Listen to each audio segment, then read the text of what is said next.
नमस्कार दोस्तों, साहित्य समाधान के मंच से मैं डॉक्टर रीता गौड़ आपका हार्दिक स्वागत करती हूँ, अभिनंदन करती हूँ। दोस्तों, आज के सत्र का हमारा जो व्याकरण का विषय है वो है लिंग, वचन और कारक, जैसा कि आप देख पा रहे हैं। और बिना समय गंवाए, क्योंकि समय अनमोल है, बहुत कीमती है और इसे व्यर्थ नष्ट नहीं करना चाहिए, तो शुरू करते हैं आज का सत्र। सबसे पहले आज के सत्र की चर्चा के क्या बिंदु रहेंगे उन पर बात करते हैं, एक नजर डालते हैं। सबसे पहले हम जानेंगे लिंग किसे कहते हैं, हिंदी में लिंग के कितने भेद हैं, वचन की क्या अवधारणा है और कारक की अवधारणा क्या है। दोस्तों, सुनने में तो ये सारे के सारे बिंदु बहुत आसान, बहुत सहज लगते हैं। आपको ये लगता होगा कि इनमें क्या है, ये तो हम यूं ही किताबों से पढ़ लेंगे। लेकिन दोस्तों, इनकी बारीकियों को जब आप जान लेंगे तो आप वाक्य शुद्धि और शब्द शुद्धि के बहुत सारे नियमों को भी हृदयंगम कर पाएंगे, उन्हें समझ पाएंगे और आपके लिए वाक्य शुद्धि की राह तो बहुत ही आसान हो जाएगी। तो शुरू करते हैं आज का सत्र। अब आज के इस सत्र के हमारे आधार ग्रंथ होंगे आधुनिक हिंदी व्याकरण और रचना, डॉक्टर वासुदेव नंदन प्रसाद। हिंदी व्याकरण पंडित कामता प्रसाद गुरु, जो हिंदी व्याकरण के गुरु भी हैं। हिंदी शब्द अर्थ प्रयोग डॉक्टर हरदेव बाहरी। चलिए आगे चलते हैं। सबसे पहले, जैसा कि हमने अभी जाना कि हम सबसे पहले जानने वाले हैं कि लिंग किसे कहते हैं, तो दोस्तों सबसे पहले हमें जानना चाहिए कि लिंग शब्द का अर्थ क्या होता है। लिंग शब्द के अगर सामान्य अर्थ की बात करें दोस्तों, तो इसका अर्थ होता है पहचान, निशान, चिन्ह या लक्षण। यानी इस शब्द से ये स्पष्ट हो जाता है कि ये लिंग वो अवधारणा है व्याकरण की जिसके द्वारा किसी व्यक्ति की खास पहचान, उसके खास चिन्हों की जानकारी मिलती है। अब बात ये आती है कि आखिर वे चिन्ह क्या हैं। लिंग ही वह माध्यम है जिससे हम भिन्न भिन्न शब्दों की जाति का निर्धारण करते हैं। यानी वे चिन्ह क्या है, जिन शब्दों से जाति का, जिनसे शब्दों की जाति का निर्धारण हो। शब्दों में दोस्तों जाति से मतलब आप बिल्कुल ये मत लीजिएगा कि मैं ब्राह्मण हूं, वो राजपूत है, इस तरह के जाति को ना समझें, बल्कि शब्दों की जाति का मतलब है कि शब्द किस समूह का है, किस प्रकार का है। और शब्दों की जाति क्या कहलाती है, शब्दों की जाति लिंग कहलाती है। क्योंकि शब्दों के संसार में तीन ही प्रकार की वस्तुएं होती हैं, जैसे कि समस्त सृष्टि में तीन प्रकार की वस्तुएं हैं। कौन कौन सी? स्त्री, पुरुष और जड़। तो इसी तरह से शब्दों की जाति जो होती है, यानी वो स्त्रीलिंग है या पुल्लिंग है, वो उसे हम लिंग कहते हैं। आगे चलें। संज्ञा के जिस रूप से, अब यदि परिभाषा की बात करें तो संज्ञा के जिस रूप से व्यक्ति या वस्तु की नर या मादा जाति यानी स्त्री या पुरुष जाति का बोध हो, उसे व्याकरण में लिंग कहते हैं। यानी जिन शब्दों के, जिन चिन्हों से ये पता चलता है कि ये नर है या मादा है का बोधक है, तो उस वही किसी भी शब्द की जाति या उसका लिंग कहलाता है। अब लिंग के भेदों पर बात करते हैं। आखिर लिंग कितने प्रकार के माने गए हैं? सृष्टि में तीन प्रमुख प्रकार की जातियां हैं, मैंने अभी बताया, स्त्री, पुरुष और जड़। इसलिए संस्कृत में, मराठी में, गुजराती में और न जाने कितनी ही भाषाओं में हमें तीन प्रकार के लिंगों की चर्चा पढ़ने को मिलती है, जानने को मिलती है। यानी तीन प्रकार के लिंग माने गए। हम मराठी, गुजराती के विषय में तो ज्यादा कुछ नहीं जानते, लेकिन संस्कृत के विषय में अवश्य जानते हैं। तो संस्कृत में हम जानते हैं कि स्त्रीलिंग, पुल्लिंग और नपुंसक लिंग तीन लिंग माने गए हैं। और उसी तरह से मराठी और गुजराती में भी तीन लिंगों की चर्चा की गई है।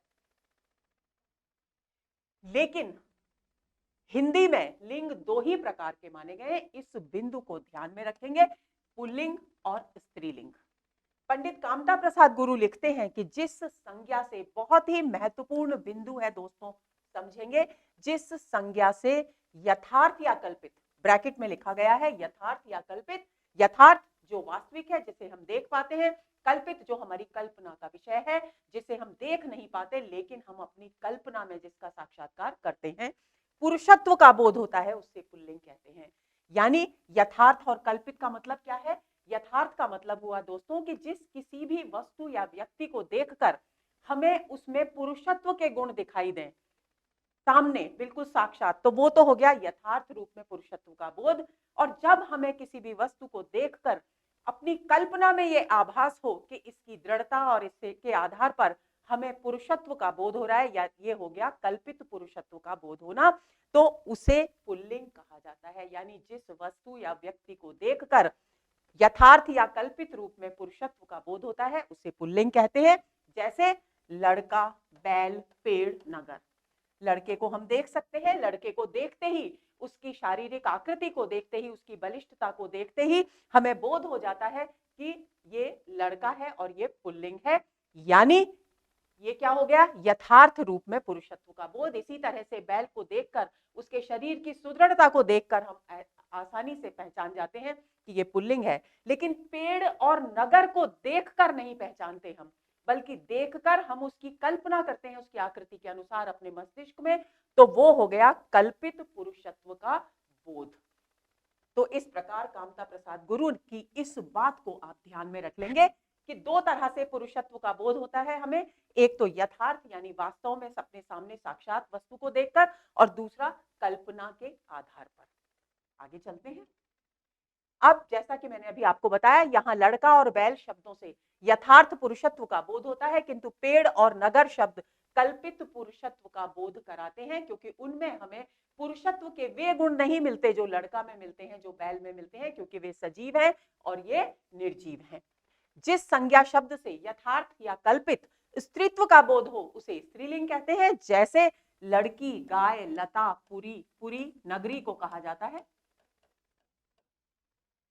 तो ये सभी क्या है, जिन इनमें से लड़की और गाय में यथार्थ रूप से स्त्रीत्व के गुणों का बोध होता है, और लता और पुरी यानी नगरी में कल्पित पुरुषत्व, कल्पित स्त्रीत्व का बोध होता है। तो ऐसी स्थिति में ये स्त्रीलिंग शब्द हुए। आगे चलें। अब प्रश्न ये उठता है कि कैसे करें लिंग निर्णय कि ये स्त्रीलिंग है या पुल्लिंग है। इसकी मोटी मोटी पहचान पंडित कामता प्रसाद गुरु ने बताई है अपने ग्रंथ में।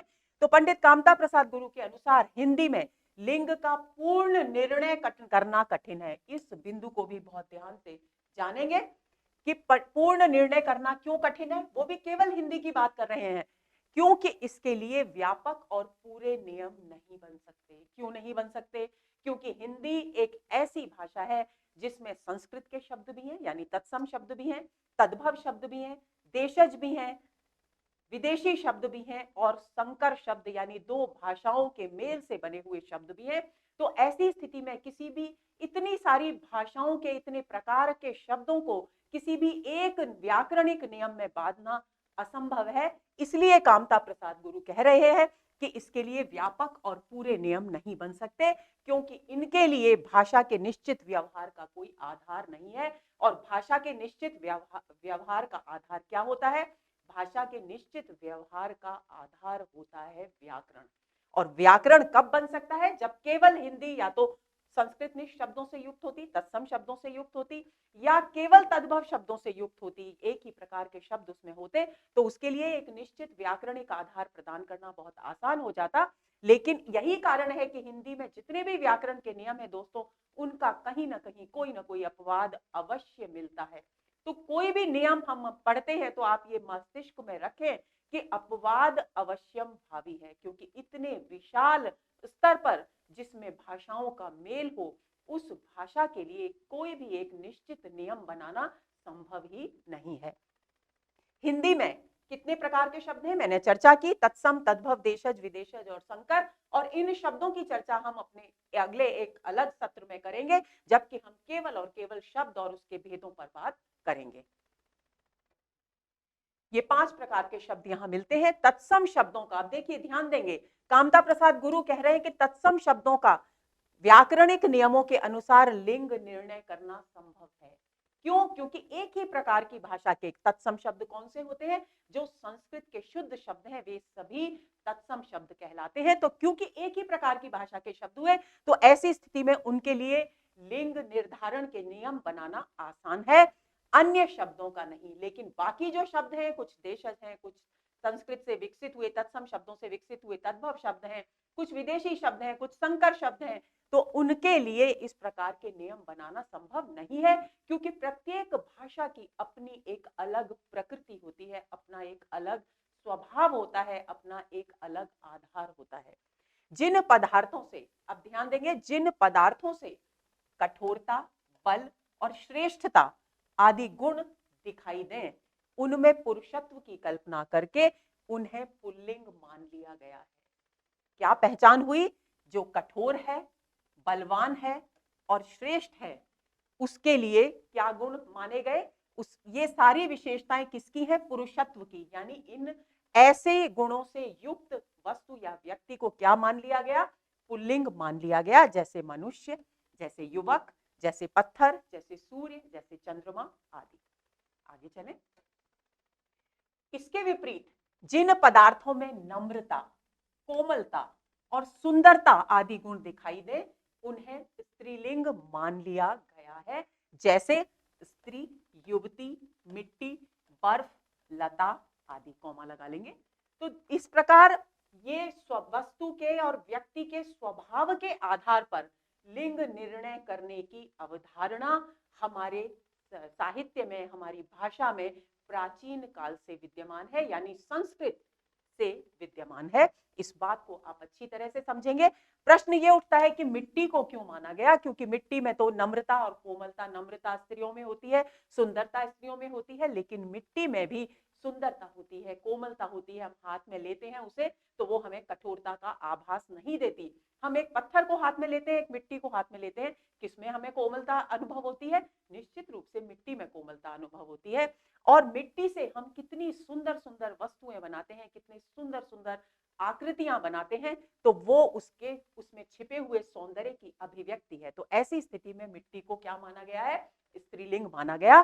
बर्फ पिघल जाती है और पिघलना एक प्रकार से नम्रता और कोमलता का परिचय देता है, तो इसलिए इसे भी माना गया। लताएं तो वैसे भी देखने में सुंदर होती हैं, आकर्षक होती हैं, हरे भरे सुंदर पत्तों से युक्त होती हैं, पुष्पों से युक्त होती हैं, तो उनमें भी सौंदर्य का भंडार होता है। और यही कारण है कि इन सभी को, और ऐसा नहीं है कि ये मैं उदाहरण के तौर पर जो 4-5 शब्द लिख रही हूं केवल वही पुल्लिंग या स्त्रीलिंग है, ये आदि है। इनमें आदि आप अपने आप जोड़ लीजिए, क्योंकि सृष्टि जिस प्रकार अनंत है, उसी तरह से भाषा में शब्द भंडार भी अनंत है।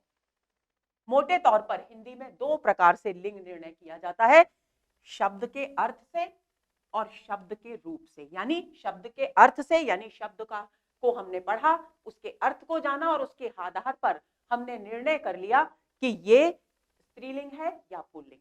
दूसरी बात, हमने जिस शब्द को पढ़ा उसकी आकृति देखी, यानी उस वस्तु की आकृति देखी और उसके आधार पर हमने पहचान लिया कि ये शब्द पुल्लिंग है या स्त्रीलिंग है। तो 2 प्रकार से हम लिंग निर्णय करते हैं हिंदी में। अब लिंग निर्णय करने के कुछ एक नियम बताए गए हैं वैयाकरणों के द्वारा, तो उनमें से कुछ एक महत्वपूर्ण नियमों की हम चर्चा करते हैं। सबसे पहला नियम है दोस्तों कि जोड़े का बोध कराने वाले प्राणीवाचक संज्ञा शब्दों में पुल्लिंग और स्त्रीलिंग विद्यमान होते हैं। यानी जो भी ऐसे संज्ञा शब्द हों जिनसे हमें जोड़े का बोध हो, युगल के होने का बोध हो, वे उनमें शब्दों में पुल्लिंग और स्त्रीलिंग दोनों विद्यमान होते हैं। जैसे पुरुष स्त्री, मोर मोरनी, नर मादा, जोड़े का बोध हो रहा है, तो ऐसी स्थिति में यहाँ पर पुल्लिंग और स्त्रीलिंग दोनों इसमें विद्यमान होते हैं। लेकिन इसका अपवाद क्या है? जैसे संतान है, संतान भी स्त्री भी, नर भी हो सकती है, मादा भी हो सकती है। सवारी जो रेलगाड़ियों में, बसों में बैठती है, वो भी नर और मादा हो सकती है, लेकिन फिर भी इन शब्दों को केवल स्त्रीलिंग माना गया है, इसमें पुल्लिंग शामिल नहीं है। ये अपवाद आप ध्यान में रखेंगे, अक्सर ये शब्द परीक्षाओं में पूछे जाते हैं। पुरुषवाचक तद्भव शब्दों में नी जो है वो स्त्रीवाचक प्रत्यय जोड़कर स्त्रीलिंग शब्दों का निर्माण किया जाता है। यानी पहला एक नियम तो ये हो गया कि जोड़े का बोध कराने वाले जितने भी शब्द हैं वे प्राणीवाचक शब्द, उनमें स्त्रीलिंग और पुल्लिंग विद्यमान होते हैं। दूसरी बात ये हो गई कि जो पुरुषवाचक तद्भव शब्द हैं, तत्सम नहीं, तद्भव शब्द, उनमें नी स्त्रीवाचक प्रत्यय है, उसे जोड़कर स्त्रीलिंग शब्दों का निर्माण किया जाता है। जैसे शेर से बना शेरनी, ऊंट से ऊंटनी, पति से पत्नी। शब्दों में, इसके अलावा शब्दों में आ, ई, आई, आइन, आहट, आवट, ता, या, इन, आनी, वती और इका जोड़कर भी स्त्रीलिंग शब्द बनाए जाते हैं। तो हम यहाँ उदाहरण देखेंगे। सबसे पहले देखिए आकारांत शब्द। आकारांत शब्द, इकारांत शब्द, ईकारांत, उकारांत, उकारांत, इन शब्दों का अर्थ यह है कि जो स्वर जिस शब्द के अंत में आए उसी के आधार पर उसका निर्धारण होता है। जहां अ सामने अ अंत में आता है वहां अकारांत होंगे। यहां दया आ रहा है, आस्वर है। आज्ञा आस्वर है। माला आस्वर है। भाषा आस्वर है। तो ये सभी शब्द क्या कहलाएंगे? आकारांत शब्द। तो जितने भी आकारांत शब्द हैं वे सब क्या हैं? स्त्रीलिंग शब्द माने जाएंगे। लेकिन संसार के सारे आकारांत शब्द स्त्रीलिंग नहीं है, इसके भी अपवाद हैं और उन कुछ अपवादों को हम जरूर ध्यान से पढ़ेंगे, अपनी स्मृति में रखेंगे। जैसे लड़का आकारांत है लेकिन फिर भी पुल्लिंग है, स्त्रीलिंग नहीं है। चाचा आकारांत है, पुल्लिंग है, स्त्रीलिंग नहीं है। ऐसे ही मामा, बूढ़ा, कुत्ता, ये सब आकारांत शब्द हैं। यानी ये निश्चय हो गया कि सभी आकारांत शब्द स्त्रीलिंग नहीं होते, लेकिन अधिकांश आकारांत शब्द स्त्रीलिंग होते हैं। इसी प्रकार इकारांत शब्द भी स्त्रीलिंग होते हैं। जैसे बुद्धि, ई आ रहा है। भक्ति, छोटी ई की मात्रा है तो इकारांत और बड़ी ई की मात्रा है तो ईकारांत। राशि, नीति, मुक्ति, स्थिति, इन सभी शब्दों में हम देख रहे हैं कि अंत में क्या आ रहा है? ई स्वर आ रहा है। तो ये सभी शब्द इकारांत है और ये सभी शब्द क्या है? स्त्रीलिंग है। बुद्धि, भक्ति, राशि, नीति, मुक्ति, स्थिति। लेकिन ऐसा नहीं है कि प्रत्येक इकारांत शब्द स्त्रीलिंग हो, क्योंकि इसके भी अपवाद है। जैसे रवि, रवि सूर्य को कहते हैं, इकारांत है लेकिन पुल्लिंग है। कवि इकारांत है, पुल्लिंग है। स्त्रीलिंग में यदि कोई स्त्री कविताएं लिखती है तो वो कवयित्री कहलाती है, कवि नहीं। तो इकारांत पुल्लिंग है। हरि ईश्वर है, पुल्लिंग है लेकिन इकारांत शब्द है। मुनि पुल्लिंग है लेकिन इकारांत शब्द है। तो ये कुछ अपवाद हैं जहां इकारांत शब्द होने के बावजूद वे शब्द स्त्रीलिंग शब्द नहीं है बल्कि पुल्लिंग शब्द हैं। इसी प्रकार ईकारांत शब्दों की बात करते हैं। नदी, नारी, गठरी, लकड़ी, लड़की, पत्री, ये सारे ईकारांत शब्द हैं। सबके बाद में ई स्वर आ रहा है। तो ये सारे शब्द स्त्रीवाचक शब्द हैं, यानी स्त्रीलिंग शब्द हैं। लेकिन इसके अपवाद में देखिए, पानी, घी, प्राणी, मोती, ये सब पुल्लिंग शब्द हैं लेकिन ईकारांत भी हैं। यानी सारे ईकारांत शब्द भी स्त्रीलिंग नहीं है। अपवाद यहां भी विद्यमान है। लेकिन ध्यान रखेंगे कि इकारांत, ईकारांत, आकारांत अधिकांश शब्द स्त्रीलिंग होते हैं। सारे नहीं बल्कि अधिकांश शब्द स्त्रीलिंग होते हैं। आगे चलें। अब आती है उकारांत शब्दों की बात। ऋतु, वस्तु, मृत्यु, ये सब उकारांत शब्द हैं। सबके अंत में उ स्वर आ रहा है। तो ये सब स्त्रीवाचक शब्द हैं।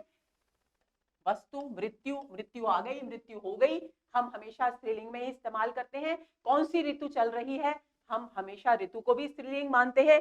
ये किसकी वस्तु है, हम स्त्रीलिंग मानते हैं। तो ये सारे उकारांत, तीनों उकारांत जो शब्द हैं वो स्त्रीलिंग है। इसी तरह के बहुत सारे शब्द हैं जो उकारांत स्त्रीलिंग में आते हैं।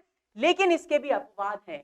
गुरु, साधु, मधु, ये भी उकारांत शब्द हैं, लेकिन ये सभी पुल्लिंग शब्द हैं, स्त्रीलिंग शब्द नहीं है।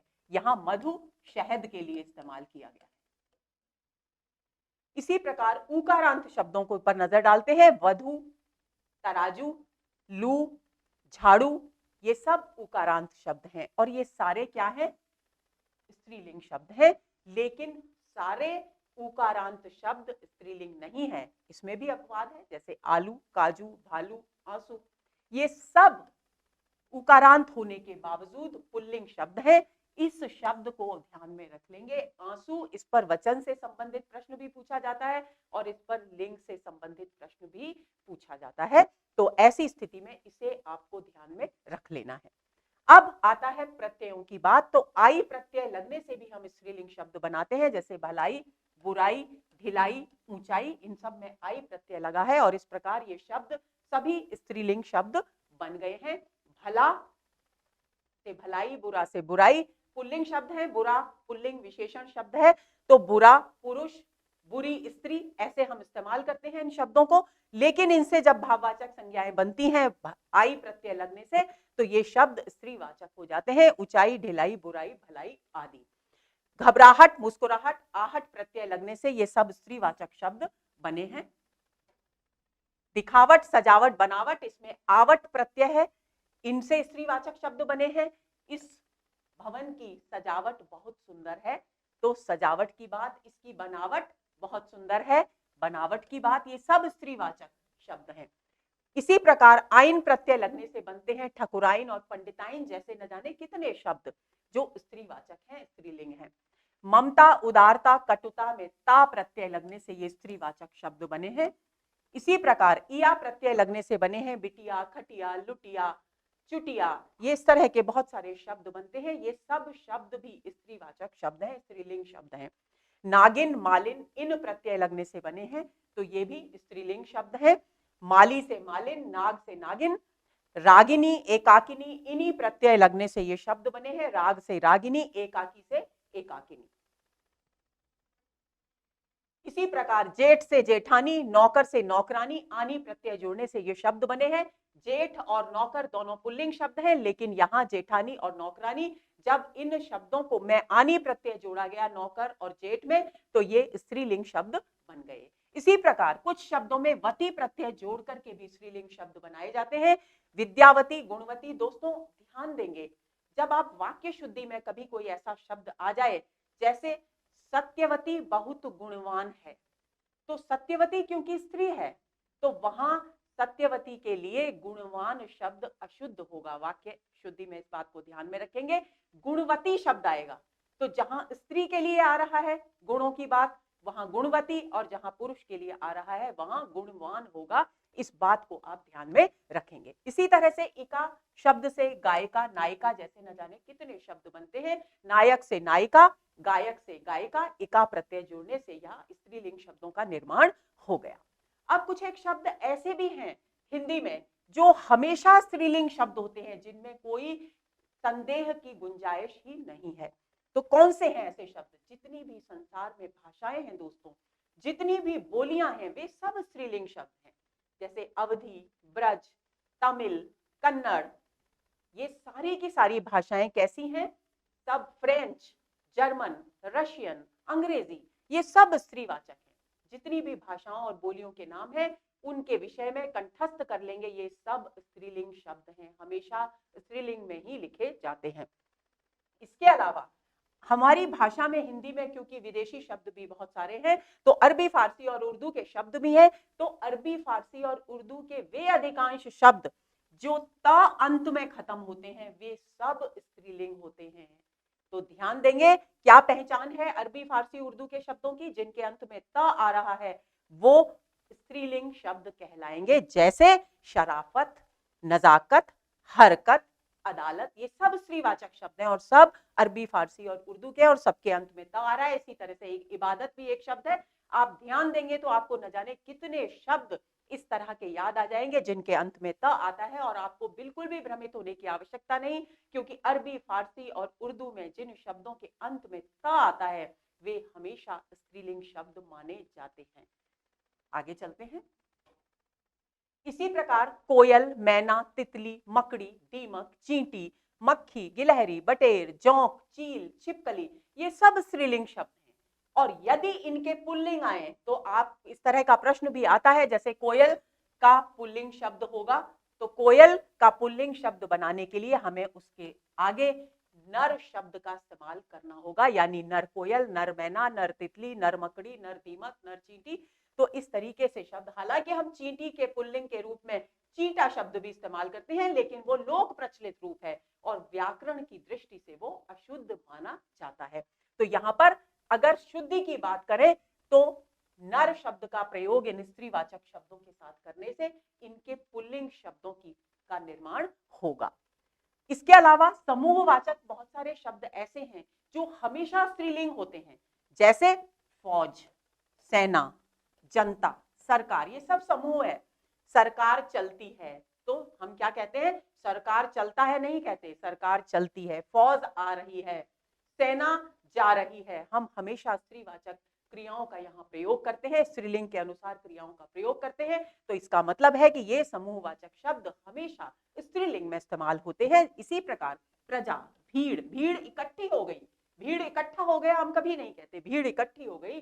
समिति, सभा, मंडली, पुलिस, पुलिस आ गई या पुलिस देर से आई। तो इस तरह ये स्त्रीवाचक शब्द है, स्त्रीलिंग शब्द है। संसद, लोकसभा, विधानसभा और परिषद, ये सारे समूहवाचक शब्द स्त्रीलिंग शब्दों की श्रेणी में आते हैं। इन्हें कंठस्थ कर लेंगे। आगे चलते हैं। कुछ एक आभूषण भी ऐसे हैं दोस्तों जो स्त्रीलिंग माने जाते हैं, जैसे आरसी। आरसी पुराने समय में बिहारी के दोहे आप पढ़ चुके हैं।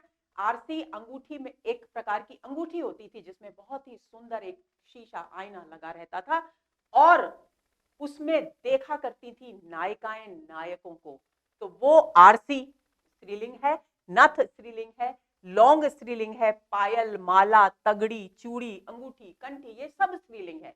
लेकिन एक आभूषण है हार, जैसे है कंगन, ये सब क्या है? ये पुल्लिंग है। ये आभूषण है लेकिन ये पुल्लिंग है। तो कुछ आभूषण स्त्रीलिंग है तो कुछ आभूषण पुल्लिंग है।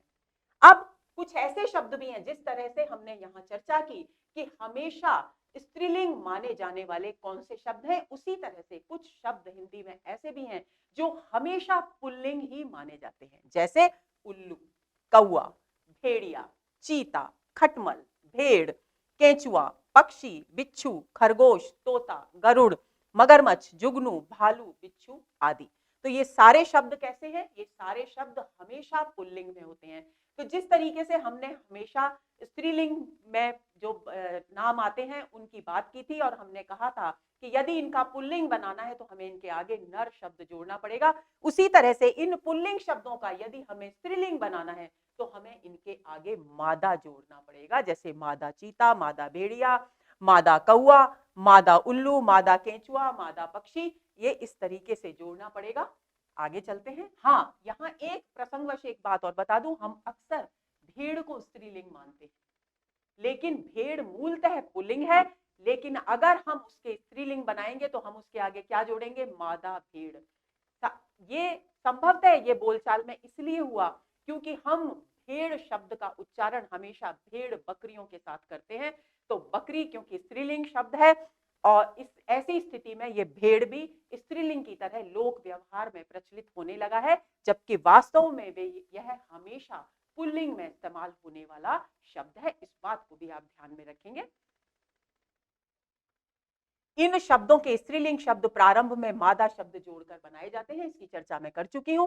अब जिस तरह से कुछ एक समूहवाचक शब्द हमेशा स्त्रीलिंग होते हैं, उसी तरह से दोस्तों कुछ समूहवाचक शब्द हमेशा पुल्लिंग भी होते हैं और इस तरह के शब्दों में है समूह। विद्यार्थियों का समूह आ गया, पशुओं का झुंड इकट्ठा हो गया, संघ, दल, कुटुंब, स्वतंत्रता सेनानियों का दल आ गया, कुटुंब, मंडल, उसका कुटुंब बहुत बड़ा है, उसका कुटुंब, उसकी कुटुंब बहुत बड़ी है, हम कभी नहीं कहते।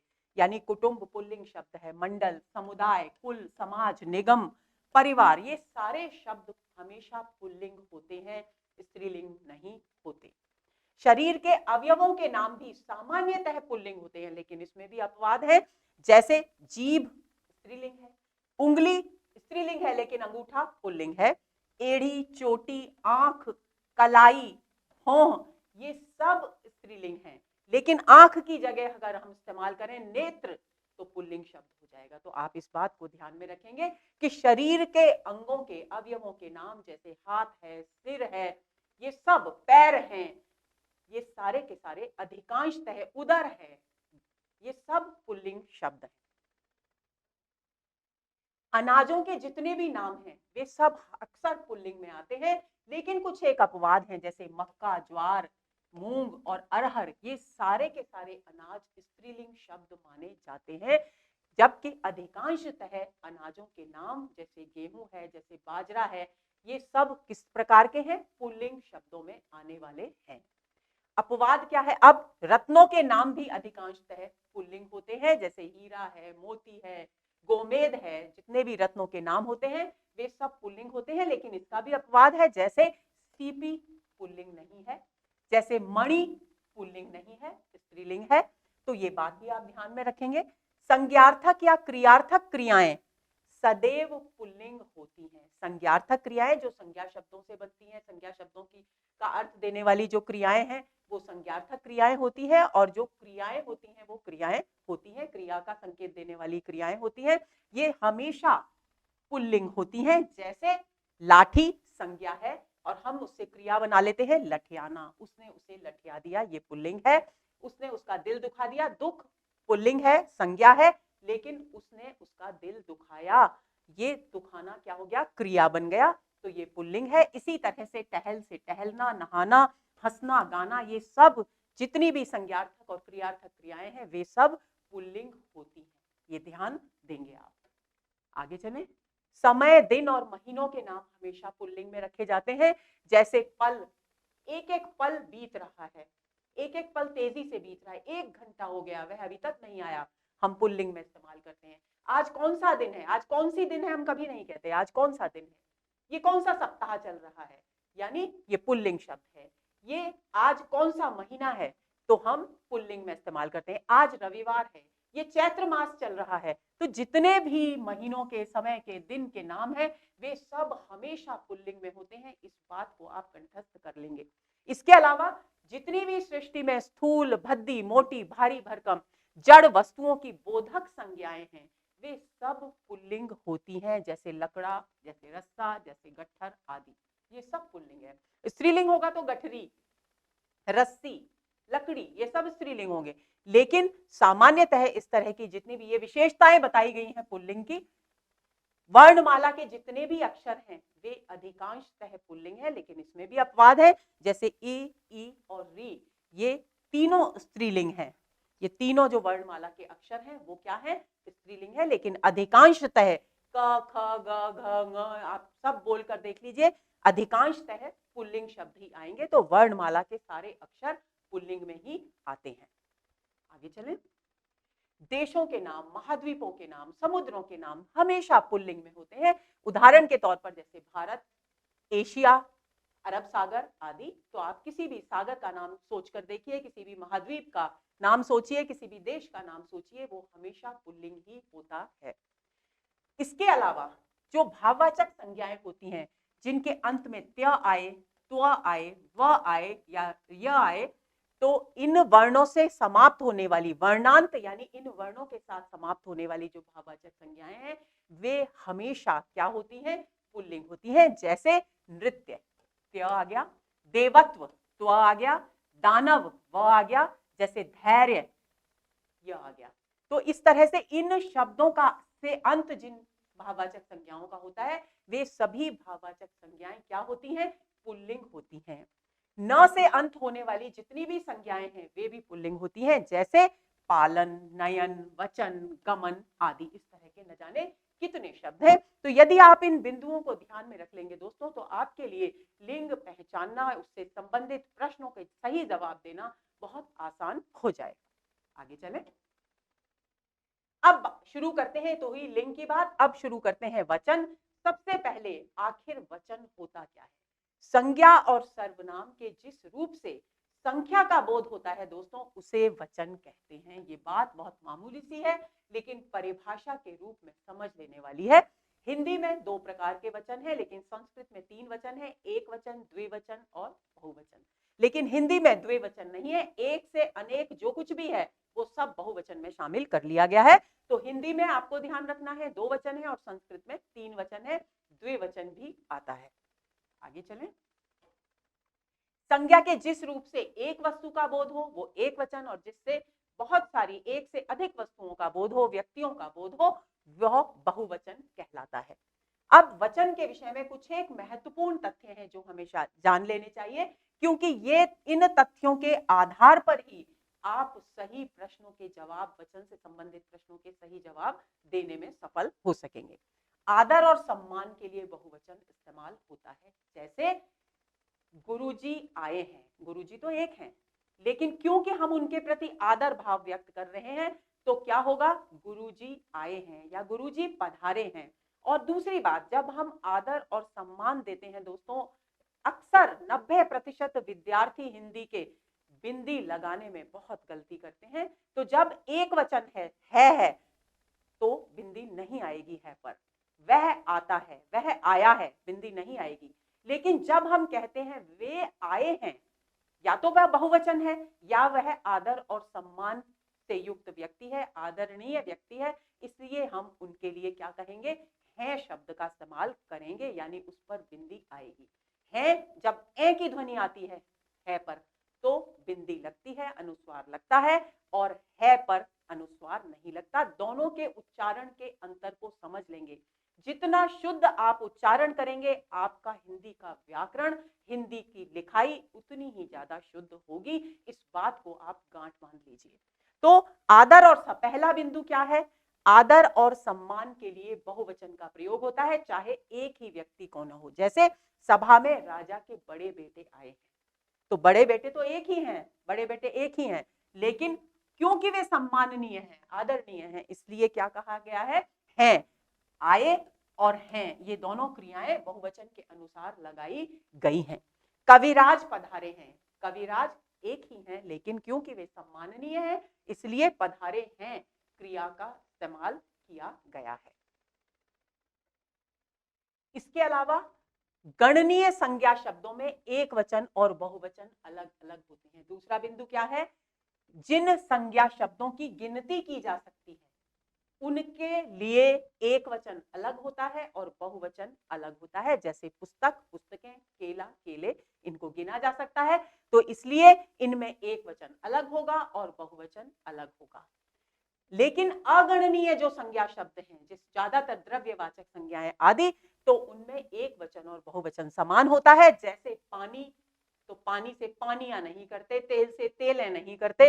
पुस्तक, पानी, तेल, बर्फ, सोना, चांदी, ये सब इनको गिना नहीं जा सकता, इसलिए ये कैसी हैं? अगणनीय संज्ञाएं हैं, तो इनमें एक वचन और बहुवचन समान होगा। आदर और सम्मान में हमेशा बहुवचन होगा। जो गणनीय हैं उनमें एक वचन और बहुवचन अलग अलग होगा। जो अगणनीय हैं उनमें एक वचन और बहुवचन एक समान होगा। ये ध्यान में रखेंगे। आगे चलें। कभी कभी क्रिया तथा विधेय से बहुवचन का बोध होता है, क्योंकि हमेशा हम अभी तक क्या पढ़ रहे हैं? जैसे वह पुस्तक लाया, वह पुस्तकें लाया, तो पुस्तक का बहुवचन पुस्तकें हो गया। लेकिन हमेशा ऐसा नहीं होता। एक वचन और बहुवचन में भी कुछ एक शब्द ऐसे हैं जो समान ही बने रहते हैं। जैसे मैंने अगणनीय संज्ञा शब्दों की बात की, उसी तरह से एक उदाहरण यहां दिया जा रहा है। मूल स्वर 4 हैं, स्वर गिनती के हैं, गणनीय हैं, लेकिन फिर भी स्वर के का जो एक वचन और बहुवचन रूप है वो समान है, एक जैसा है, तो स्वर में कोई परिवर्तन नहीं आएगा। लेकिन इसका जो विधेय है, देखिए दोस्तों, ये तो आप जानते ही होंगे कि वाक्य में दो भाग होते हैं वाक्य के मोटे तौर पर, उद्देश्य और विधेय। उद्देश्य क्या होता है? जिसके विषय में बात की जा रही है वो उद्देश्य, और जो बात कही जा रही है वो है विधेय। तो यहाँ उद्देश्य क्या है? स्वर। स्वर के विषय में बात की जा रही है कि उनकी संख्या 4 है। तो ये जो बाकी के मूल स्वर 4 हैं, तो मूल स्वर तो हो गया उद्देश्य, और 4 हैं ये हो गया विधेय। तो कई बार विधेय से बहुवचन का ज्ञान होता है, बोध होता है, क्योंकि स्वर शब्द एक वचन में भी स्वर है और बहुवचन में भी स्वर है, लेकिन उसके आगे जो क्रिया लगी है, जो विधेय इस्तेमाल हुआ है पर बिंदी लगी है, उससे अनुमान लगाया जा सकता है, और उसकी संख्या बताई गई है, उससे अनुमान लगाया जा सकता है कि स्वर यहाँ शब्द बहुवचन है। तो इस बात को भी आप ध्यान में रखेंगे। अनेक शब्दों के विभक्ति रहित बहुवचन रूप विभक्ति सहित बहुवचन रूप से भिन्न होते हैं। विभक्तियां दोस्तों संस्कृत में होती हैं, लेकिन हम जिनको हिंदी में कारक या परसर्ग कहते हैं, वे यहाँ संस्कृत में विभक्तियां कहलाती हैं। तो इस बात को आप सरल शब्दों में इस तरह से समझ सकते हैं। जैसे विभक्ति रहित रूप कौन सा है? जैसे तितली है, तितली से हमने बहुवचन बनाया, इसके नियम हम आगे पढ़ेंगे। जैसे तितलियां शब्द बन गया या जोड़ने से, और दीर्घ स्वर का ह्रस्व करने से, छोटा स्वर बनाने से तितलियां बन गया। लेकिन जब हम विभक्ति के साथ इस शब्द को लिखेंगे, तितलियों को उड़ने दो, तितलियों को देखो, तो को परसर्ग को विभक्ति लग गई यहाँ पर, तो इसलिए यहाँ ये रूप भिन्न हो गया और ये बहुवचन का बोधक है, बहुवचन का वादक है। तो इसलिए यो शब्द यहाँ इस्तेमाल हो गया। लेकिन प्रश्न यदि आए तितली का बहुवचन होगा तो तितलियां ही करेंगे, तितलियों नहीं करेंगे। इस तरह के प्रश्न परीक्षा में बहुत आते हैं। यहाँ ये बात ध्यान में रखने की है कि बहुत सारे शब्द विभक्ति के बिना जब इस्तेमाल होते हैं तो उनका बहुवचन अलग होता है, और विभक्ति के साथ इस्तेमाल होते हैं तो उनका बहुवचन अलग होता है। आगे चलें। कैसे बनाएं एक वचन से बहुवचन? उसके नियम है। इन नियमों को आपको बिल्कुल भूलना नहीं है। एक एक नियम आपके हृदय में अंकित हो जाना चाहिए। जैसे आकारांत पुल्लिंग शब्दों में आ के स्थान पर ए प्रत्यय जोड़ करके पुल्लिंग बनाया जा सकता है। सॉरी, पुल्लिंग नहीं, वचन बदला जा सकता है, एक वचन से बहुवचन बनाया जा सकता है। जैसे घोड़ा एक वचन है और आकारांत है, आ रहा है, और इसका अगर हमें बहुवचन बनाना है तो हम आ के स्थान पर क्या जोड़ देंगे, ए प्रत्यय जोड़ देंगे, तो घोड़े। इसी तरह से गद्दा, गद्दे, तकिया, तकिए, और भी न जाने कितने ऐसे शब्द हैं जिनमें जो आकारांत हैं, पुल्लिंग शब्द हैं, और जिनमें हम आ के स्थान पर ए प्रत्यय जोड़कर उनका बहुवचन बना सकते हैं। संबंधवाचक और प्रतिष्ठा सूचक आकारांत शब्द एक वचन और बहुवचन में एक समान होते हैं। जैसे मामा, चाचा, दादा।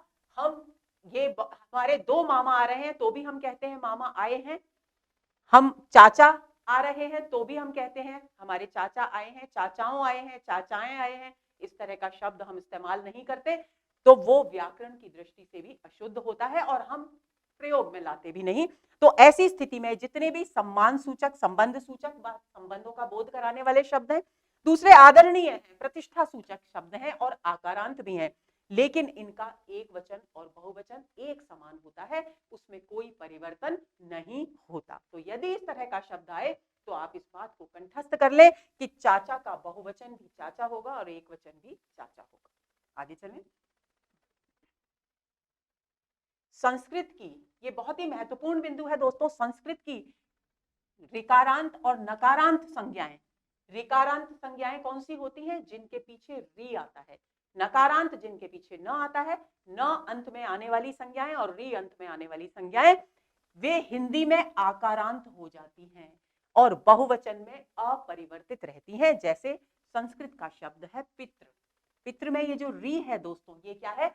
इससे पता चल रहा है कि ये पितृ जो शब्द है ये कैसा है? ऋकारांत है, क्योंकि इसके अंत में री आ रहा है। ये जो ये है, ये री स्वर का द्योतक है। इससे हिंदी में शब्द बनता है पिता, यानी ऋकारांत शब्द था संस्कृत में, लेकिन हो गया क्या? आकारांत।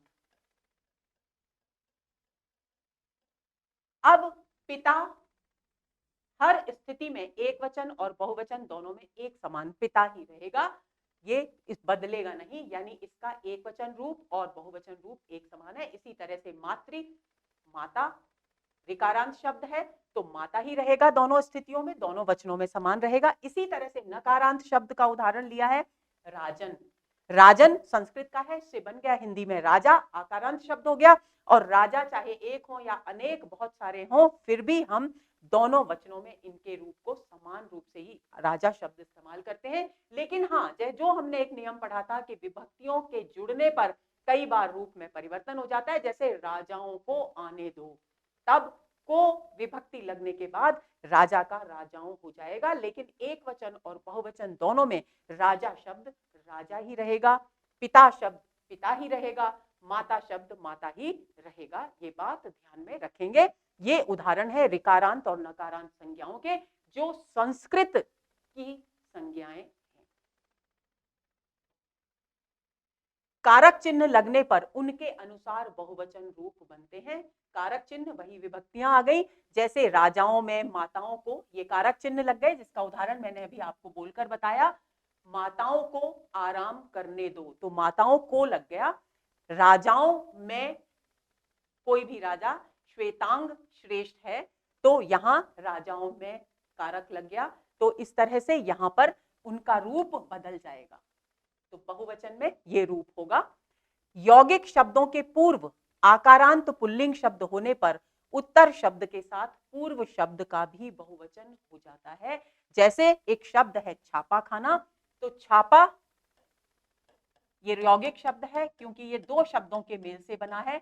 यौगिक शब्द कौन से होते हैं? जो अलग अलग शब्दों के मेल से बनते हैं, तो छापा और खाना। लेकिन जब हम बहुत सारे छापा खानों की बात करते हैं तो हम छापा खाने इस्तेमाल नहीं करते, बल्कि क्या करते हैं? छापे खाने। तो इस नियम के आधार पर यह बताया गया है कि जो यौगिक शब्द आकारांत हो और पुल्लिंग हो, उनका पूर्व भाग भी आकारांत हो और उत्तर भाग भी आकारांत हो, तो ऐसी स्थिति में बहुवचन बनाने पर दोनों एकारांत हो जाएंगे, दोनों में ए अंत में जुड़ जाएगा आ के स्थान पर। यह भी एक नियम है। लेकिन ऐसा कब होगा? ऐसा केवल यौगिक शब्दों में ही होगा। लेकिन इसका एक अपवाद मेरी स्मृति में अभी अभी आया है, दवाखाना। ये भी एक यौगिक शब्द है, लेकिन हम दवा खाने ही कहेंगे, हम दवे खाने कभी नहीं कहेंगे, वो एक अशुद्ध हो जाएगा। तो ये एक अपवाद है, इस बात को भी आप ध्यान में रखेंगे। आगे चलें। अकारांत, इकारांत, उकारांत, उकारांत शब्द दोनों वचनों में एक समान होते हैं। जैसे घर अकारांत, इकारांत कवि, उकारांत साधु, उकारांत भालू। तो ये एक वचन में हो या बहुवचन में हमेशा समान ही रहेंगे। लेकिन हाँ, इस बात को, आप इस नियम को बिल्कुल नहीं भूलेंगे बच्चों के जब विभक्तियों का प्रयोग होगा तब इनके रूप में परिवर्तन हो जाएगा। जैसे भालुओं को, मैंने भालुओं को देखा, तो दीर्घ स्वर का हमेशा बहुवचन में क्या हो जाता है? ह्रस्व स्वर हो जाता है और ओ प्रत्यय जुड़ गया। भालुओं को दौड़ने दो, तो ओ प्रत्यय जुड़ गया। तो यहां जैसे ही विभक्ति लगी वैसे ही वचन उनके मूल स्वरूप में परिवर्तन हो जाएगा। लेकिन अगर ये पूछा जाए कि भालू शब्द का बहुवचन होगा, तो हम भालू शब्द का बहुवचन भालू ही लिखेंगे और कुछ नहीं लिखेंगे। विभक्ति जुड़ने पर ही उसके रूप में परिवर्तन होगा। इकारांत, ईकारांत शब्दों में भी दीर्घ स्वर होने पर ह्रस्व करके सबसे पहले क्या करना है? कोई भी इकारांत या ईकारांत शब्द है, यानी जिस शब्द के अंत में छोटी ई या बड़ी ई आती है, ये स्वर आते हैं, और तो ऐसी स्थिति में क्या करेंगे? हम पहले उस दीर्घ स्वर आने पर उसे छोटा बनाएंगे, ह्रस्व करेंगे और उसके बाद उसमें जोड़ देंगे या, प्रत्यय जोड़कर बहुवचन शब्द बनाते हैं। जैसे राशि इकारांत है, हमने बना दिया राशियां। जैसे टोपी ईकारांत है, हमने पहले इसकी बड़ी जो ई है, बड़ा जो स्वर है ई, ईकारांत, उसको ह्रस्व किया, टोपी या बनाया। तो इस बात को, इस शब्द शुद्धि, वाक्य शुद्धि में भी आपको ध्यान देना है इस बात पर। टोपी से टोपियां, यानी जब भी हम एक वचन से बहुवचन बनाएंगे और पहले दीर्घ स्वर होगा तो हमेशा उस स्वर को ह्रस्व किए बिना बहुवचन नहीं बनाएंगे। ये बात आप ध्यान में रखेंगे। रानी से रानियां। आगे चलते हैं। ई एवं ई को छोड़कर शेष जितने भी स्त्रीलिंग शब्द हैं उनके अंतिम स्वर के आगे ए जोड़कर बहुवचन बनाए जाते हैं। ई और ई में तो यहां जोड़ दिया ह्रस्व करके, और उनके अलावा जितने भी अंतिम स्वर, भिन्न अंतिम स्वर आते हैं जिन शब्दों में, उनमें ए जोड़ेंगे। जैसे माता स्त्रीलिंग शब्द है, आकारांत है माताएं। वस्तु वस्तुएं, कन्या कन्याएं, कथा कथाएं। ए शब्द जोड़ करके बहुवचन बन गया। आगे चलें।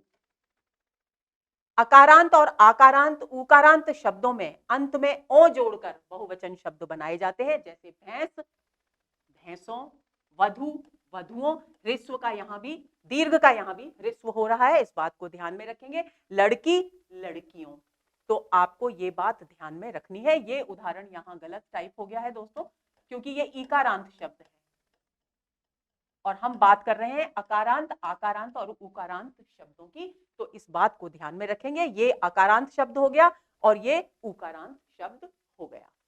अधिकतर बहुवचन शब्द बनाते समय अंतिम दीर्घ स्वर ह्रस्व हो जाता है। इस बात को तो आपको भूलना ही नहीं है। जब भी हम बहुवचन बनाएंगे अधिकांशतः, क्योंकि अपवाद व्याकरण में कदम कदम पर मिलेंगे दोस्तों, लेकिन अधिकांशतः जो भी हम नियम बताते हैं वो अधिकांशतः होता है। ये बात आप कंठस्थ कर ले।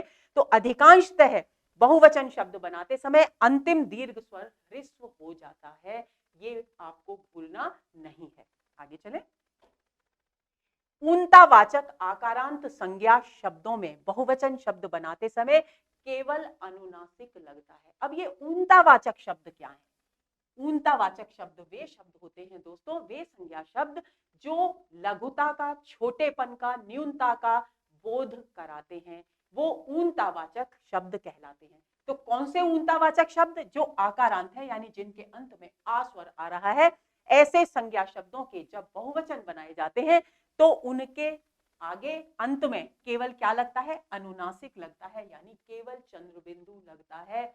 ये शब्द परीक्षाओं में बहुत पूछे जाते हैं, क्योंकि अक्सर विद्यार्थी यहाँ गलती करते हैं, तो आप ध्यान दे लें। ऊंतावाचक शब्द डिब्बा बड़ा होता है, डिबिया छोटी होती है, तो डिबिया ऊंतावाचक शब्द हुआ, डिबिया होगा, डिबियाओं नहीं होगा, डिबिये नहीं होगा, क्या होगा, डिबिया। ऊंतावाचक शब्द में केवल बहुवचन बनाने के लिए चंद्र बिंदु का प्रयोग होता है। इसी तरह से चिड़िया, चिड़िया, ये शब्द तो बहुत आता है प्रश्न पत्रों में, तो इसको आप कंठस्थ कर लेंगे। इसी तरह से अकारांत, आकारांत शब्दों के जो संबोधन रूप होते हैं, बहुवचन में उनका अंतिम स्वर बदलकर ओ हो जाता है। बहुत ही महत्वपूर्ण बिंदु है, वाक्य शुद्धि में काम आने वाला है। जैसे हम संबोधन करते हैं, अक्सर बड़े बड़े लोग ये गलती करते हैं दोस्तों कि जब भी संबोधन होता है तो हम कहते हैं मित्रों या भाइयों और बहनों, तो हम हमेशा उस पर बिंदी लगाते हैं। लेकिन जब हम संबोधन कर रहे हैं, हम संबोधन बहुवचन में होने के बावजूद उस पर अनुस्वार नहीं लगता, इस बात को आप ध्यान में रखेंगे। जैसे मित्र से बहुवचन बन गया, मित्रों, संबोधन किया जा रहा है मित्रों, लेकिन यहां बिंदी नहीं लगाई गई है, अनुस्वार नहीं लगाया गया है। संबोधन में बहुवचन में अनुस्वार नहीं लगता। दोस्त, दोस्तों, कन्या, कन्याओं, महिला, महिलाओं। कौन से शब्द, अकारांत और आकारांत शब्दों के संबोधन रूप बहुवचन में अंतिम स्वर बदलकर, यहां अकारांत है, अ है अंतिम स्वर, यहां ओ हो गया, यहां भी अ है, ओ हो गया, आ है, ओ हो गया, यहां भी आ है और ओ हो गया। यानी अकारांत और आकारांत शब्दों के जब संबोधन रूप बनाए जाते हैं तो उनमें अंतिम स्वर के स्थान पर ओ हो जाता है, ये ध्यान में रखना है, और बिंदी यानी अनुस्वार नहीं लगता। आगे चलें। लेकिन ये तो हुई अकारांत और आकारांत शब्दों की बात। यदि शब्द इकारांत हो, यानी छोटी ई से, ई स्वर से अंत हो रहा हो, या बड़ी ई से यानी दीर्घ स्वर से अंत हो रहा हो, शब्दों में संबोधन बहुवचन में यो का प्रयोग होता है। वहां तो ओ था, यहां यो हो जाता है। जैसे भाई, भाइयों, नारी, नारियों। इकारांत है, ये इकारांत, ये भी इकारांत, ये भी इकारांत, ये भी इकारांत, सिपाही, सिपाहियों। तो संबोधन करते समय अनुस्वार नहीं लगेगा, और यो शब्द इकारांत और इकारांत शब्दों में यो शब्द अंत में जुड़ेगा, अकारांत और आकारांत शब्दों में ओ शब्द अंत में जुड़ेगा। अब इसके अलावा एक और बात ध्यान में रखने की है। लोग, वृंद, दल, जन, गण, वर्ग, समूह, कुल, ये जितने भी ऐसे समूहवाचक शब्द हैं, इनको जोड़कर भी बहुवचन शब्द बनाए जाते हैं, किंतु उनका मूल रूप परिवर्तित नहीं होता, जैसा है वैसा ही रहता है। जैसे शिक्षक गण, तो शिक्षक एक वचन में और बहुवचन लगाने पर हम क्या कहेंगे, शिक्षक गण। तो शिक्षक में कोई परिवर्तन नहीं होगा, इनका मूल रूप ऐसा का ऐसा रहेगा, इनके आगे क्या जुड़ जाएगा, गण जुड़ जाएगा, शब्द जुड़ जाएगा। तो ये बात आपको ध्यान में रखनी है कि किसी भी शब्द के बाद बहुवचन बनाने के लिए इन शब्दों का इस्तेमाल भी करना होता है, लेकिन उससे शब्द जो मूल शब्द है उसके रूप में कोई परिवर्तन नहीं होता। उदाहरण, शिक्षक गण मैंने बता दिया, जैसे भक्तजन, प्रजावर्ग, खगवृंद। वृंद का मतलब समूह होता है, झुंड होता है दोस्तों। देवकुल, ये इस प्रकार के कुछ एक उदाहरण के लिए शब्द दिए गए हैं, और ऐसे और भी बहुत सारे शब्द हैं। इसके बाद इकारांत और इकारांत शब्द में गण, वृंद आदि शब्द जुड़ने पर मूल शब्द का अंतिम स्वर ह्रस्व, ये भी शब्द शुद्धि और वाक्य शुद्धि की दृष्टि से बहुत ही महत्वपूर्ण बिंदु है। हम पहले भी पढ़ चुके हैं, अंतिम ह्रस्व स्वर बहुवचन होने पर, अंतिम दीर्घ स्वर बहुवचन होने पर ह्रस्व स्वर में परिवर्तित हो जाएगा। तो जब इकारांत और इकारांत शब्द हों और उनके आगे गण और वृंद जोड़ें, तब भी अंतिम दीर्घ स्वर ह्रस्व स्वर में बदलेगा। जैसे पक्षी है, हमको बहुवचन बनाना है, तो पक्षी गण, यानी इसका जो ये इकारांत है ये इकारांत हो गया, यानी दीर्घ स्वर को ह्रस्व स्वर कर दिया। इसी तरह से प्राणी इकारांत है, लेकिन जब हम वृंद शब्द इसके आगे जोड़ेंगे बहुवचन बनाने के लिए, तो ये दीर्घ स्वर ह्रस्व स्वर में बदल जाएगा, यानी शब्द बनेगा प्राणी वृंद। इसी तरह से मंत्री, मंत्रीगण। तो आपको ये ध्यान में रखना है कि जब कभी भी इकारांत और इकारांत शब्दों के साथ गण, वृंद आदि शब्द जोड़े जाएंगे, तो मूल शब्द का जो अंतिम दीर्घ स्वर है वो ह्रस्व हो जाएगा। तो शुद्ध रूप पक्षीगण आपके प्रश्न पत्र में आता है तो ये अशुद्ध है दोस्तों। शुद्ध क्या है? पक्षीगण, क्योंकि गण जुड़ते ही ये दीर्घ स्वर ह्रस्व स्वर में परिवर्तित हो जाएगा। आगे चलें। पन प्रत्ययांत भाववाचक संज्ञा शब्दों के बहुवचन बनाते समय उनके अकारांत रूपों में आ के स्थान पर ए हो जाता है। यानी जिन शब्दों के आगे पन जुड़ करके भाववाचक संज्ञाएं बनती हैं, यदि उनका हमें बहुवचन बनाना है तो उनका जो अकारांत रूप होता है उसमें आ के स्थान पर ए हो जाता है। ये आकारांत कर लीजिए दोस्तों। जैसे अपना, अपना शब्द में हमने जोड़ा पन, और जब हम इसका बहुवचन बनाएंगे तो अपनेपन कहेंगे, अपना पने नहीं कहेंगे, अपनेपन। सीधापन से बहुवचन बनेगा सीधेपन, यानी जो मूल शब्द है उसका आकारांत के स्थान पर हो जाएगा एकारांत, यानी ए हो जाएगा आ के स्थान पर। ये बात आपको ध्यान में रखनी है। कड़वापन कहते हैं हम, लेकिन वो अशुद्ध है, कड़वेपन। भोलापन, भोलेपन, बहुवचन में भोलेपन हो जाएगा। अनेक शब्द का प्रयोग, ये भी वाक्य शुद्धि की दृष्टि से बहुत महत्वपूर्ण बिंदु है। हमेशा कई बार इस तरह के शब्द आते हैं, वहां अनेकों लोग उपस्थित थे, तो यहाँ ये जो अनेकों प्रयोग है दोस्तों ये गलत है, क्योंकि अनेक शब्द का प्रयोग हमेशा बहुवचन में होता है, एक वचन में नहीं होता। तो ये बात आप ध्यान में रखेंगे। जिस वाक्य शुद्धि के वाक्य में अनेकों शब्द आए, आंख बंद करके उसको अशुद्ध वाक्य के रूप में चिन्हित कर दीजिए आप, क्योंकि अनेक शब्द बहुवचन में भी अनेक ही रहता है, और ये बहुवचन शब्द है, इसका कोई एक वचन है ही नहीं। अनेक का मतलब ही वो है जो एक से अधिक है। आगे चलो। हिंदी में बहुत सारे ऐसे शब्द हैं जो हमेशा बहुवचन में प्रयुक्त होते हैं, और आपको ये बात ध्यान में रखना चाहिए, जैसे प्राण, दाम, लोग, होश, भाग्य, दर्शन, आंसू, हस्ताक्षर, अक्षत, बाल, केश, समाचार, तेवर, होंठ, ये सारे शब्द हमेशा बहुवचन में प्रयुक्त होते हैं।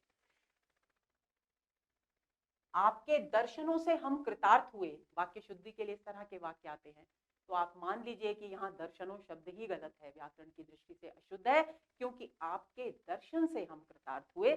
यहाँ दर्शन शब्द क्योंकि हमेशा बहुवचन ही होता है, तो इस बात को आप ध्यान में रखेंगे, इन शब्दों को कंठस्थ कर लेंगे।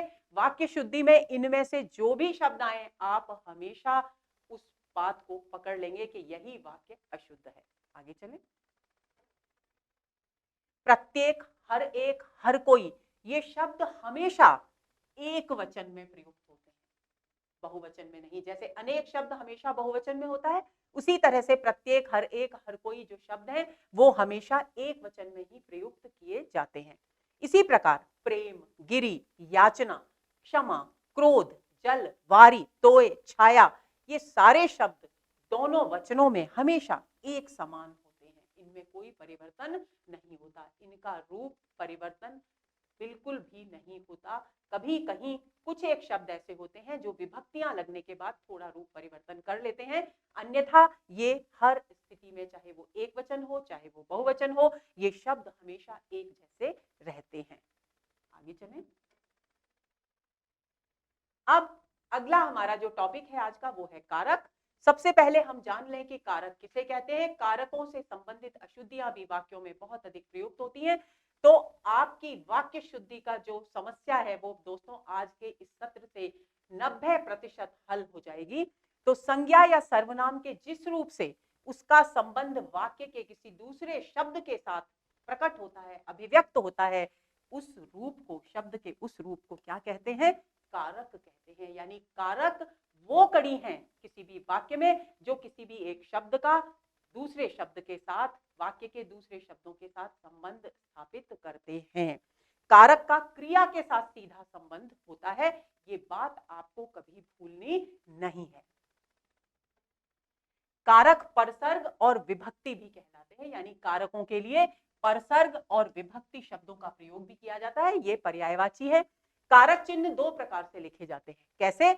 एक तो जब सर्वनाम शब्दों के साथ लिखे जाएंगे कारक चिन्ह, तो सर्वनाम शब्दों के साथ जोड़कर लिखे जाते हैं, और ऐसे कारक जो सर्वनाम शब्दों के साथ जोड़कर लिखे जाते हैं उन्हें हम कहते हैं संश्लिष्ट विभक्तियां, यानी संश्लिष्ट कारक, क्योंकि वो संश्लिष्ट का मतलब होता है जुड़े हुए। जैसे इस, उस, किस, आप, मुझ, उस, ये सारे सर्वनाम शब्द हैं, लेकिन हम कभी भी ऐसे नहीं लिखते उस में, हम कभी ऐसे नहीं लिखते। हम हमेशा उसमें कैसे लिखते हैं, यानी हमने ये जो कारक चिन्ह है मैं, इसको भी सर्वनाम शब्द के साथ जोड़ दिया। तो ऐसे शब्द, ऐसे कारक चिन्ह क्या कहलाते हैं, संश्लिष्ट विभक्तियां कहलाते हैं। ये बात आपको ध्यान में रखनी है। यानी सर्वनाम शब्दों के साथ कारक चिन्हों को हमेशा जोड़कर लिखना चाहिए, ये एक व्याकरण का नियम है। अब दूसरी तरह से हम कैसे लिखते हैं कारक चिन्ह, संज्ञा शब्दों से अलग रखकर। सर्वनाम शब्दों के साथ तो हम जोड़ देते हैं, मुझे आपको देखकर प्रसन्नता हुई, आप और को हम अलग नहीं करते, आपको हम एक साथ लिखते हैं। लेकिन मुझे राम को देखकर प्रसन्नता हुई, तो राम और को हम एक साथ नहीं लिखते, बल्कि अलग अलग लिखते हैं, राम अलग लिखते हैं, को अलग लिखते हैं वाक्य में। तो संज्ञा शब्दों के साथ कारक चिन्ह अलग रखकर ही लिखे जाते हैं, और ऐसे कारक चिन्ह जो अलग लिखे जाते हैं संज्ञा शब्दों से, वे कहलाते हैं विश्लिष्ट विभक्तियां। ये कहलाते हैं विश्लिष्ट विभक्तियां। जैसे उदाहरण है, दीपाली ने, कारक चिन्ह अलग है, राजन को, कारक चिन्ह अलग है, छत पर, कारक चिन्ह अलग है, घर में, कारक चिन्ह अलग है, पार्क के पास, कारक चिन्ह अलग है। तो संज्ञा शब्दों के साथ हमेशा कारक चिन्ह अलग लिखे जाएंगे, सर्वनाम शब्दों के साथ जोड़कर लिखे जाएंगे। जो जोड़कर लिखे जाएंगे वे संश्लिष्ट, और जो अलग लिखे जाएंगे वे विश्लिष्ट कारक चिन्ह कहलाएंगे। अब कारक 8 प्रकार के माने गए हैं, आप सभी जानते हैं। बचपन से हम छोटी मोटी कक्षाओं से ही ये पढ़ना शुरू कर देते हैं, और संभवतः ये हमें कंठस्थ होता है कि कर्ता ने, कर्म को, करण से, के द्वारा, ये सब कंठस्थ होता है बचपन से। लेकिन उनको थोड़ी सी बारीकी से हम समझ लेंगे, बहुत आसान है। तो पहला जो कारक है वो है कर्ता ने। कर्ता का के साथ हमेशा ने आएगा, और ये जो शून्य लिखा है दोस्तों, इसका मतलब ये है कि कभी कभी कर्ता में विद्यमान होता है कारक चिन्ह, अंदर अलग से दिखाई नहीं देता, तो दोनों तरह से प्रयोग होता है। जैसे वाक्य का उदाहरण देख लीजिए, रमा ने पुस्तक पढ़ी, तो ने कारक चिन्ह यहाँ कर्ता, पुस्तक पढ़ने वाला, पुस्तक पढ़ने का कार्य करने वाला कौन है, रमा। तो रमा क्या हुई, कर्ता हुई, और ने यहाँ पर कारक चिन्ह अलग दिखाई दे रहा है। रमा पुस्तक पढ़ती है, कर्ता यहाँ भी रमा ही है, लेकिन ने कारक चिन्ह दिखाई नहीं दे रहा। तो ये इसका मतलब है शून्य, यानी कभी कभी कारक चिन्ह शब्दों में, वाक्य में प्रयुक्त होकर अदृश्य भी होते हैं। किसमें, कर्ता कारक में और कर्म कारक में, दो में ही ये स्थिति अधिकांशतः आती है। कभी कभी ये दिखाई भी देते हैं, जैसा कि पहले वाक्य में दिखाई दे रहा है। अब आता है दूसरा कारक। दूसरा कारक है कर्म। कर्म कारक का बोधक शब्द होता है को।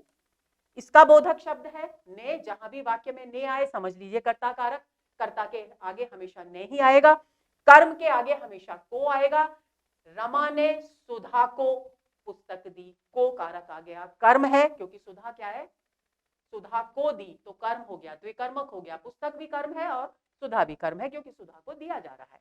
तो ऐसी स्थिति में कर्म में का चिन्ह क्या हो गया, कर्म कारक का को हो गया। जैसे रमा ने श्यामा को पुस्तक दी। तो इस बात को आप ध्यान में रखेंगे। तीसरा कारक है करण। करण साधन होता है दोस्तों, यानी जिसके माध्यम से हम कोई भी कार्य करते हैं, जिसके जरिए हम कोई भी काम करते हैं, वो वहां करण कारक इस्तेमाल होता है। और इसके दो शब्द हैं, बोधक से का इस्तेमाल होता है कभी, और कभी के द्वारा का इस्तेमाल भी होता है। तो ये दोनों शब्द जहां आए, दोनों कारक जहां आए, वहां मान लीजिए करण कारक है। जैसे रमा ने कलम से पत्र लिखा, ये कर्ता कारक हो गया, ये करण कारक हो गया। क्यों, क्योंकि पत्र लिखने का काम किस साधन से किया गया, कलम से किया गया। आपको ये ध्यान रखना है वाक्य में कि जहां पर साधन की बात की जाए वहां से आ रहा है, तो इसका मतलब है करण कारक। और अगर अलगाव आ रहा है तो वहां होगा अपादान कारक, इस बात को भूलेंगे नहीं। रमा के द्वारा पत्र लिखा गया, तो के द्वारा आ रहा है, और पत्र लिखा गया है रमा के द्वारा, तो इसका मतलब है कि करण कारक यहां पर है। चौथा कारक है संप्रदान, और इसके चिन्ह है को, और के लिए। इसके लिए आप एक मोटी सी बात हमेशा के लिए ध्यान में रख लीजिए दोस्तों, जहां कहीं भी देने का बोध हो, देने का भाव व्यक्त हो, वहां देने के अर्थ में हमेशा संप्रदान कारक होता है। इस बात को आप भूलेंगे नहीं। अनाथ, क्योंकि को कर्म कारक में भी आ रहा है और को संप्रदान में भी आ रहा है, तो ऐसी स्थिति में आप कैसे पहचानेंगे कि ये कर्म कारक है या संप्रदान? तो देने के भाव में यदि को आ रहा है तो संप्रदान, और देने के भाव में नहीं आ रहा है तो कर्म कारक। अनाथ बच्चों के लिए कपड़े खरीदे, के लिए, और क्या खरीदे? कपड़े। किसके लिए खरीदे? अनाथ बच्चों के लिए, यानी अनाथ बच्चों को देने के लिए। भाव निहित है तो देने का भाव यहां आ रहा है, तो ऐसी स्थिति में संप्रदान कारक। इसी तरह से अनाथ बच्चों को कपड़े दो, देने का भाव आ रहा है, तो को यहां कर्म कारक नहीं बल्कि संप्रदान कारक कहलाएगा। इस बात को ध्यान रखेंगे। पांचवा है अपादान। अपादान में भी से आता है और करण कारक में भी से आता है। अंतर दोनों में क्या है? अंतर दोनों में ये है, जब किसी भी साधन के माध्यम से कोई काम किया जा रहा हो और वाक्य में से आए तो करण कारक, जब कहीं अलगाव हो रहा हो और से आए तो अपादान कारक। अपादान, जैसे संप्रदान कारक हमेशा देने के अर्थ में प्रयुक्त होता है, उसी तरह से अपादान कारक हमेशा अलगाव के अर्थ में, अलग होने के अर्थ में प्रयुक्त होता है। ये बात आपको ध्यान में रखनी है। जैसे छत से बालक कूदा, तो बालक जब छत से कूदा तो छत से बालक अलग हो गया, अलगाव हो गया।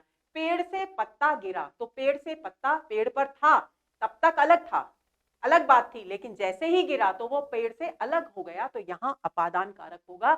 ये से अपादान कारक का अलगाव का सूचक है, साधन संपन्नता का, साधन का नहीं, यानी करण कारक नहीं है बल्कि अपादान कारक है। आगे चले।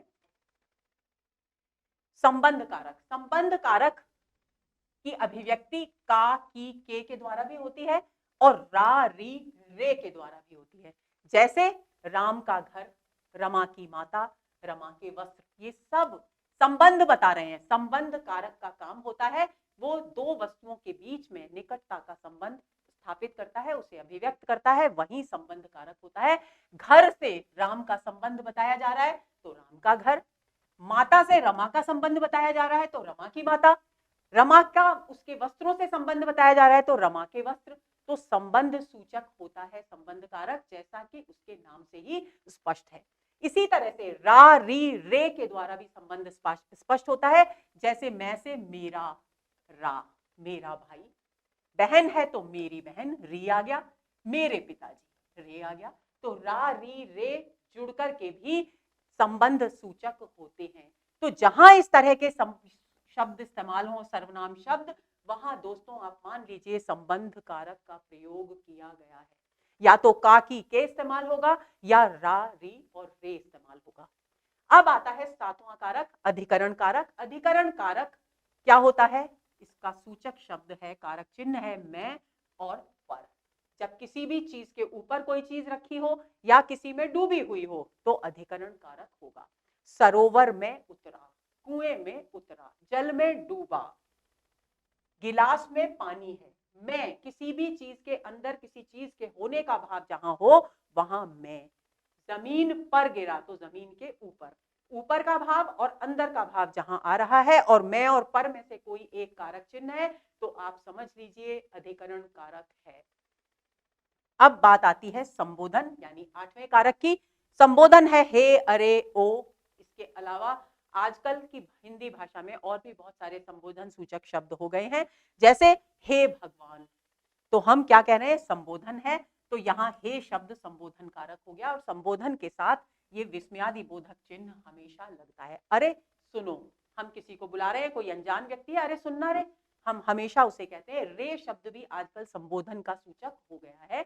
तो जहां इस तरह के शब्दों का इस्तेमाल हो वो संबोधन कारक हो जाता है, यानी जिस वाक्य में ये शब्द आए आप मान लीजिए कि संबोधन कारक का प्रयोग हुआ है। अब कारकों के विषय में कुछ एक महत्वपूर्ण बिंदु है जो दोस्तों आपको जान लेने चाहिए। सबसे पहली बात क्या? कर्म कारक विभक्ति सहित और विभक्ति रहित दोनों रूपों में प्रयुक्त होता है। यानी मैंने आपको पहले ही बता दिया था कि उसके आगे कर्म कारक के आगे लिखा था को और फिर शून्य, यानी कभी वाक्य में ये कर्म कारक विद्यमान होता है छिपे रूप में और कभी हमें दिखाई देता है को कारक चिन्ह के रूप में। श्याम विमल को पढ़ाता है, राधा खाना बनाती है। खाना बनाती है ये कर्म कारक है, खाना बनाना, लेकिन फिर भी हम ये खाने को बनाती है हम ऐसा नहीं कहते, हम हमेशा कहते हैं राधा खाना बनाती है। तो इसमें विभक्ति रहित कर्म कारक विद्यमान है और इसमें विभक्ति सहित कर्म कारक विद्यमान है। तो एक बात, तो एक बिंदु तो आपको ये याद रखना है कि कर्म कारक विभक्ति सहित और विभक्ति रहित दोनों रूपों में प्रयुक्त होता है। आगे चले। निकलने, ये बहुत ही महत्वपूर्ण बिंदु है। घर से निकलने की बात हो, डरने की बात हो, लजाने की बात हो, दो संज्ञाओं की तुलना की जाए, राम और श्याम की तुलना की जा रही है, दूरी का बोध कराया जा रहा है या बचाने का भाव विद्यमान है, वहां सब जगह अपादान कारक होगा। क्यों? क्योंकि देखिए जब हम घर से निकलते तो घर से निकलते हैं तो घर से हम अलग होते हैं। मूल भाव क्या है अपादान का? अलगाव। जब हम किसी से डरते हैं तो हम उससे लिपटते नहीं है बल्कि उससे दूर भागते हैं, यानी अलगाव हो रहा है, डरने का भाव। जब हम लजाते हैं, शर्मिंदा होते हैं, शर्मिंदगी महसूस करते हैं, तब भी हम किसी व्यक्ति के निकट नहीं जाते, उससे थोड़ा दूर होते हैं, सकुचाते हैं, तो वहां भी लजाना यानी अलगाव का भाव प्रधान है।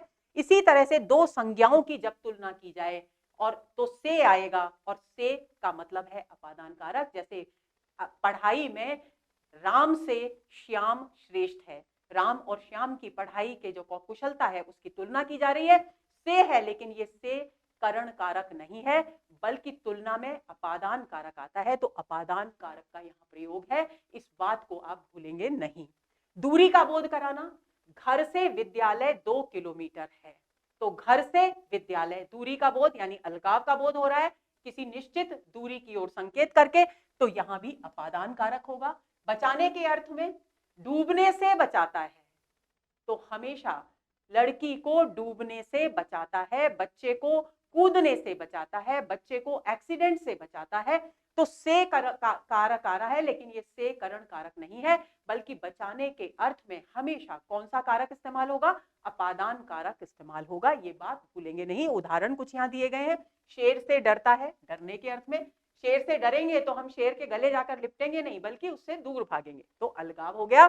घर से निकलती है, अलगाव हो गया। अजनबी से लजाती है, अलगाव हो गया। राम से श्याम श्रेष्ठ है, तुलना हो गई।